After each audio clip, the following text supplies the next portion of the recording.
On a quiet afternoon in Riverside, a man's simple walk through the park turned into a collision with power, danger, and a secret war he never saw coming. One act of courage to protect two sisters from a bully would ignite a chain of events reaching into boardrooms, back alleys, and the darkest corners of influence, where standing up for what's right could cost him everything. If you are new to the channel, then please subscribe to the channel and like the video, and tell us where you are watching from. If this story moved you, we'd love to hear your thoughts, so drop a comment below and let us know what you think. Now, let's jump into the story. The air in Riverside Park carried the scent of freshly cut grass and the hum of weekend chatter. Parents sat on benches, keeping half an eye on their children, while the sound of a basketball thudded in the distance. But not all the laughter was kind. Near the climbing frame, two sisters, Clara and Ruby, stood frozen. They were pressed back against the metal bars, hands clasped together. A boy, taller and broader, pushed them toward the gravel, his smirk daring anyone to stop him. Liam had been walking past, his oil-stained work shirt hinting at a morning spent under the hood of a car.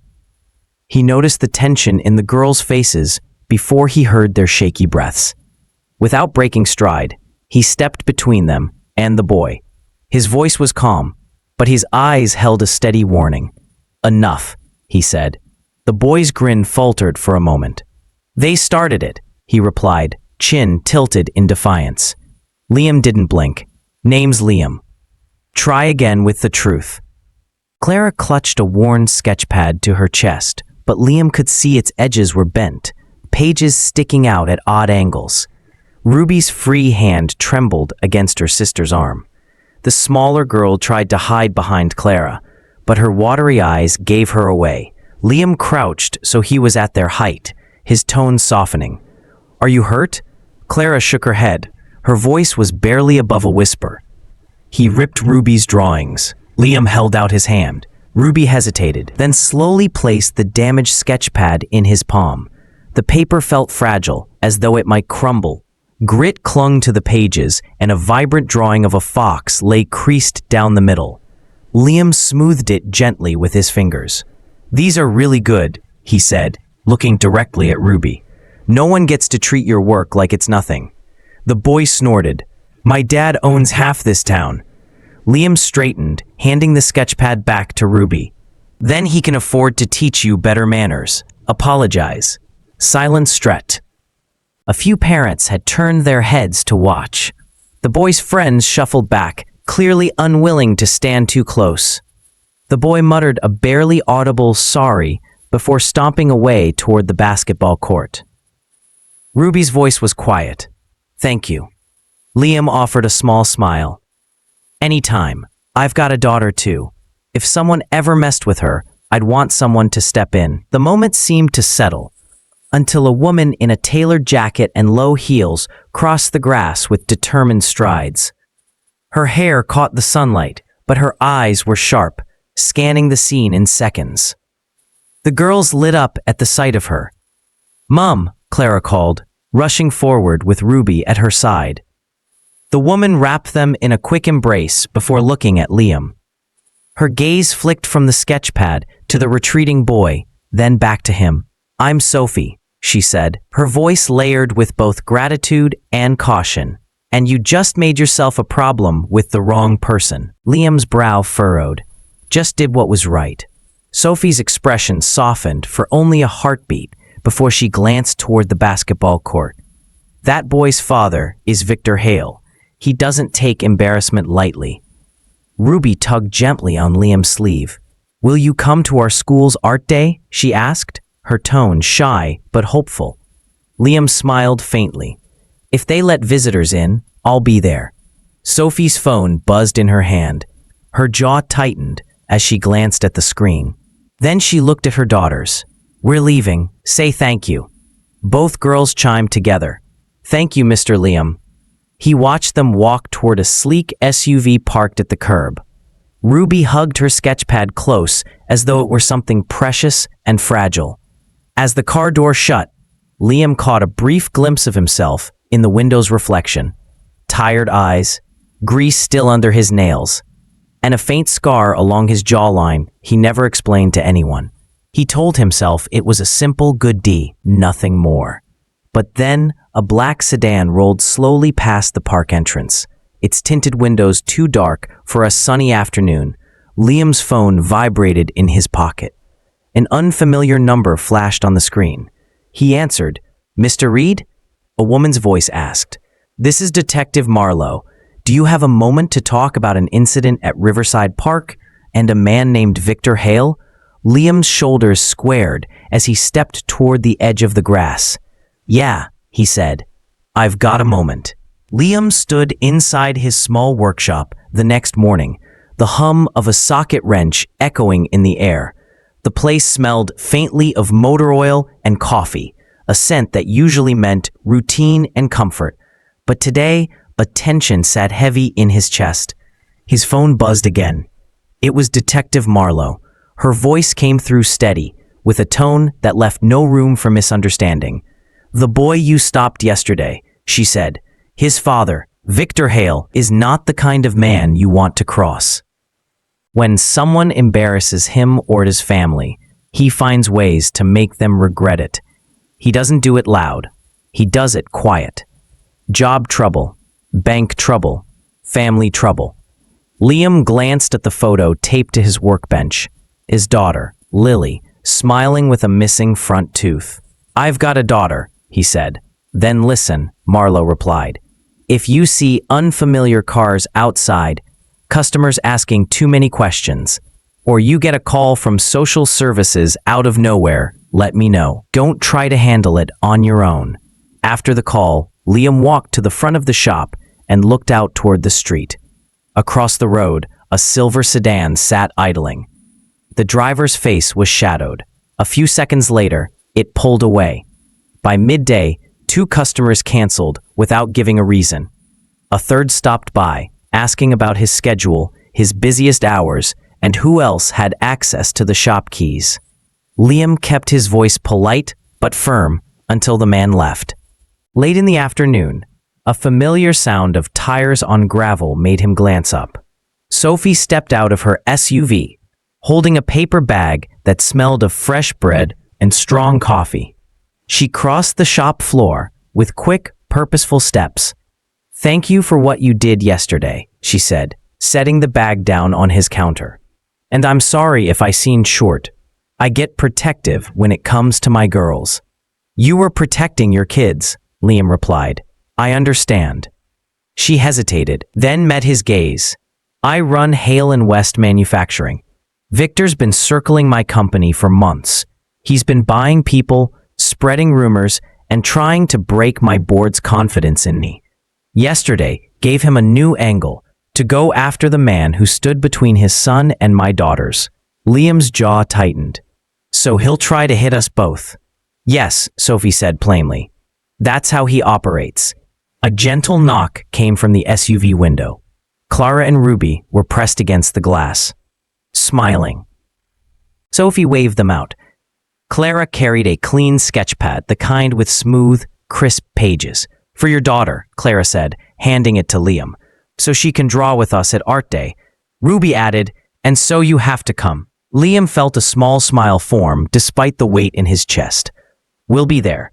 As the SUV pulled away, the street returned to its usual quiet, but Liam knew it wouldn't last. That night, he worked late, making sure the shop's locks were solid and the back door's deadbolt was firm. The next morning, the quiet broke. A black SUV, not Sophie's, parked just far enough away to look casual, but stayed long enough to feel wrong. 2 men sat inside, not moving. Around noon, Liam's biggest repair contract, one that would have covered next month's rent, fell through with no explanation. Hours later, the school called to verify an anonymous complaint about Lily's attendance. The principal's careful tone told Liam this wasn't just random. He didn't need a detective to confirm it. Victor Hale's reach was already stretching into his life. As daylight faded, Liam stood at the shop's doorway, watching the street. The black SUV was gone, but the unease stayed. The sound of a wrench dropping into a toolbox echoed like a closing warning. That night, his phone lit up with an unknown number. Sophie's voice came through, tighter than before. "He's escalating," she said. "2 investors pulled out of my company today. I have reason to believe Victor is feeding lies to the press about both of us." Liam leaned against the counter, the muscles in his shoulders tensing. "So, he's trying to take us down together." "Yes," she replied, "but I have an idea. It's risky, but it could stop him for good." Outside, a lone car rolled slowly past the shop, headlights sweeping over the walls. Liam watched it go. "I'm listening," he said. Liam listened as Sophie's voice stayed steady but urgent. "Victor has been careful for years," she said, "but people like him always leave cracks. I know where to look." She explained her plan. Gather evidence of Victor's crimes, money laundering, bribes, and illegal deals, and leak it anonymously to trusted journalists. If the truth came out in public, his power would collapse before he could strike again. Liam thought of Lily, of Clara and Ruby, and how quickly Victor's shadow had reached into their lives. "If this ends it, I'm in," he said. They agreed to move quietly. Sophie would use her position inside her company to access financial records and internal communications. Liam would reach out to old contacts, friends from his army days, a retired police officer he trusted, and a few mechanics who owed him favors, to gather witness accounts and recordings. For the next week, they met only at night or in crowded public places. During the day, they both carried on as if life was normal, but every step felt watched. One evening, Sophie arrived at the shop after closing. Her hair was pulled back, and she carried a small, locked case. "Documents from a supplier," she said quietly. "They show money being funneled into accounts under fake names." Liam placed the case under a loose floorboard in the back office. "I've got something too," he said. An old friend traced one of Victor's offshore accounts to a shell company tied to political donations. The pile of evidence was growing, but so was the danger. 2 days later, Liam left a meeting with a retired cop who had once investigated Victor. The man had given him a folder of sworn statements, but his warning echoed louder than the information. "Victor plays dirty," he said. "If you corner him, he'll lash out before you can land the first hit." That night, they arranged to meet a whistleblower who had worked inside one of Victor's distribution companies. The meeting spot was an old storage facility at the edge of town. The air smelled faintly of rust, and the only light came from a flickering street lamp. As Liam and Sophie stepped out of their cars, a man emerged from the shadows. His coat was zipped high, and his hands stayed in his pockets. "Mr. Reed," he said slowly, "maybe you should stick to fixing engines and leave the rest alone." Liam didn't move. "Tell Victor if he comes near those girls again, we'll have a different kind of conversation." The man's eyes narrowed, but he took a step back into the dark without another word. Sophie's gaze was unreadable, but there was a glint in her eyes, part wariness, part respect. "You're not afraid of him," she said. "Fear's not the point," Liam replied. "Keeping people safe is." The whistleblower finally appeared, glancing around nervously before handing Sophie a thumb drive. "Emails," he said. "Contracts too. You didn't get them from me." They drove off separately, each checking their mirrors for tails. Over the next few days, they compiled everything into a secure file. Bank statements, shipping records, fake invoices, recorded calls. It was enough to end Victor Hale's career and reputation. But they both knew the most dangerous time would be between collecting the proof and making it public. Her drawings still take to the fridge. He thought of Clara and Ruby at the park, their faces pale as they huddled together. His phone buzzed. A text from Sophie. "Almost ready. One more piece, and we send it." He typed back, "Let's finish this." Across town, Sophie stood by her office window. the city lights reflecting in the glass.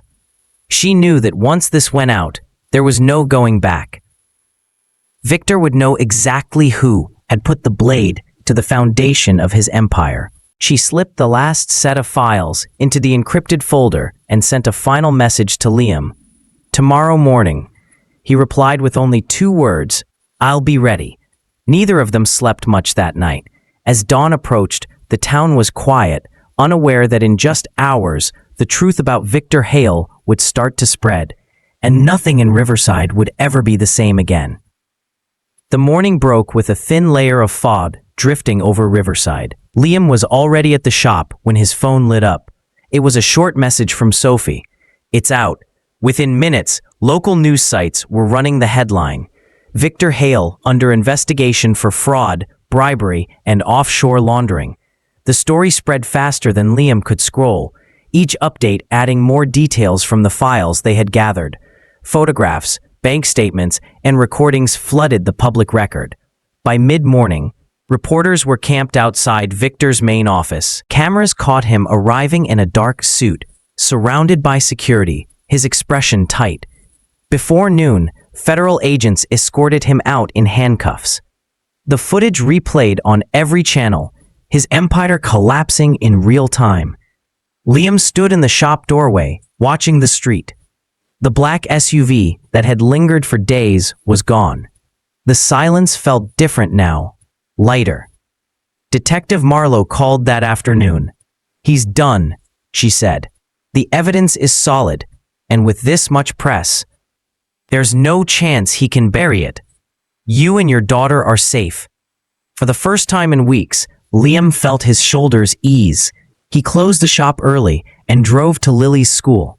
She spotted him from the hallway, running into his arms with her usual energy. That evening, headlights swept across the shop floor again, but this time, it was Sophie's familiar SUV.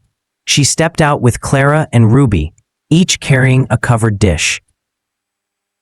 "We thought we'd bring dinner," Sophie said, her voice warm but still edged with the memory of the past weeks. Clara handed Lily a sketch pad identical to the one from before. "So, you can draw with us at the art show," she said. Ruby added, "And we made something for you too." She unrolled a large sheet of paper, showing Liam, Lily, Clara, and Ruby together. Above them, in looping letters, it read, "Thank you for keeping us safe." Liam swallowed hard. "This means more than you know." Sophie watched him, her eyes softer than he had ever seen them. "You didn't have to get involved that day at the park. But you did, and you didn't walk away when it got hard. That matters. They're worth standing up for," Liam replied. The girls began setting up dinner on the hood of an old car, laughing and swapping stories, while Lily eagerly showed them her latest drawings. The tension that had hovered for weeks was replaced with something warmer, trust, and maybe the start of something like family. As they ate, Sophie looked over at Liam. "I've been thinking," she said. "My company is starting a community outreach program. We're partnering with schools and local artists to create safe spaces for kids and give them resources to grow. I want you to lead it." Liam raised an eyebrow. "I fix cars, Sophie, not programs. You protect people," she said simply. "That's harder to find than any skill on paper. You'd be perfect for it." He thought about the offer as Clara and Ruby debated which fox drawing looked more realistic, and Lily laughed at their playful argument. "It's not about the title," Sophie added. "It's about giving more kids the kind of help you gave mine." Liam leaned back, looking at the 3 girls, their heads bent over the sketch pads, the sound of their pencils scratching on paper. He thought about how quickly things could have turned out differently if he had walked past the park that day. "All right," he said finally. "I'll do it, but only if we keep the focus where it belongs, on the kids."